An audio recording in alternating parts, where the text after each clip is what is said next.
No flour, no problem. This flourless chocolate cake is decadent and delicious, and while it's normally served up at elegant parties or right off the restaurant menu, it's actually not too complicated to make right at home.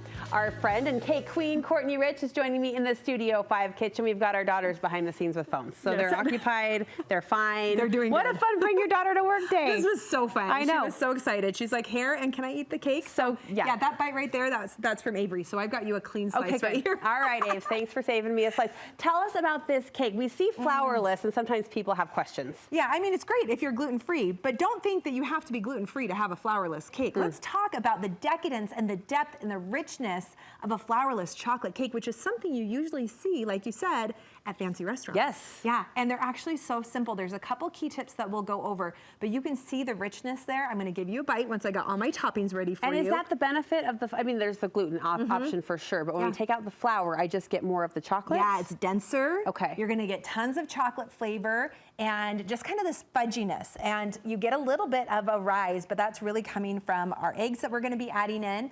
I've already started just heating up my sugar, some water, and I even just threw my salt in there. We want that to get boiling, because then look at all the chocolate. Wozer. And you know me, I love dark chocolate. Yes. So you've got to just trust, don't use milk chocolate in this, go dark chocolate. She's talking to the friend to her left, because I don't know. I know we love our milk chocolate and cookies. Once you're adding all these other ingredients, the bitterness of a dark chocolate starts to kind of subside a little bit and soften, and you don't feel like you're biting into a dark chocolate bar as much. So I say use it in your cakes, use it in your buttercream, because it's gonna really elevate the flavor and you're gonna get the richness of that chocolate.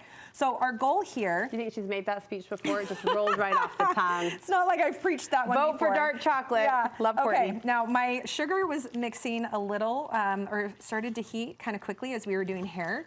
So we may be in a little bit of a problem. I was like, oh, we don't want to turn it to caramel, which I was about to do. But you're going to get the idea here. Okay. And you're going to, what's going to happen here with all that hot sugar water is we're melting our chocolate and our butter. And then on the side over here, we have a little vanilla and we have 7 whole eggs. Oh. You're mixing those together. Okay. And the goal is once all of this is melted, which I thought would happen just a little faster, you're going to put those together.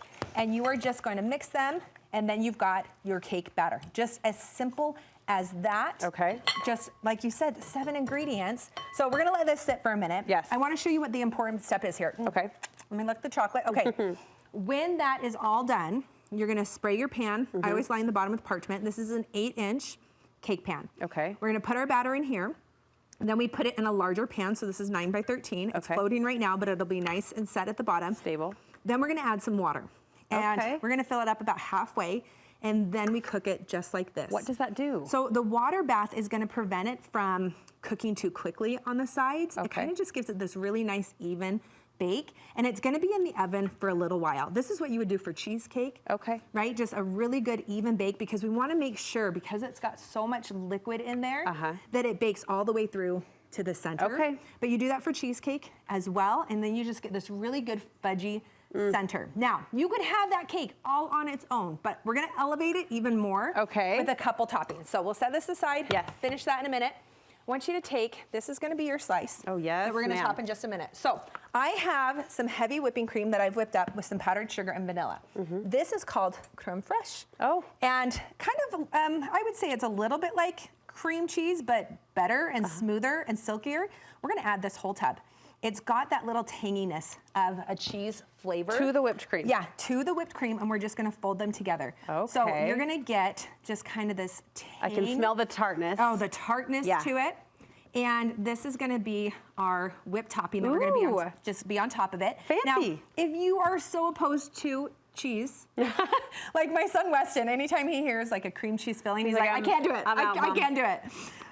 Don't worry, you could just do regular whipped cream, but homemade whipped cream is just so much better than anything you'll buy in the can or the tub. So it's one of those things, once you make it, but every time I make it, I'm like, why am I not making this every day? Right? And look at that creaminess. Now, in the book, I did a raspberry puree, just a little raspberry sauce. Those are gonna be super simple to make. You've got your frozen raspberries or fresh raspberries, a little sugar, some cornstarch to thicken it, and cook that over the stove. I only had mixed berries. I could not find frozen raspberries. So we're gonna do a mixed berries. And we're just gonna set this right on this, top. This, again, feels like the fanciest of desserts that I would order right off the restaurant menu, but we've made it in our own kitchen. And I go excessive with this cream because I just feel like you have to. Be extra. Oh, there we go. Okay, okay. Go. Oh, all my right. goodness, I can't wait. Oh, it is thick. And you get a little bit of everything. Yep.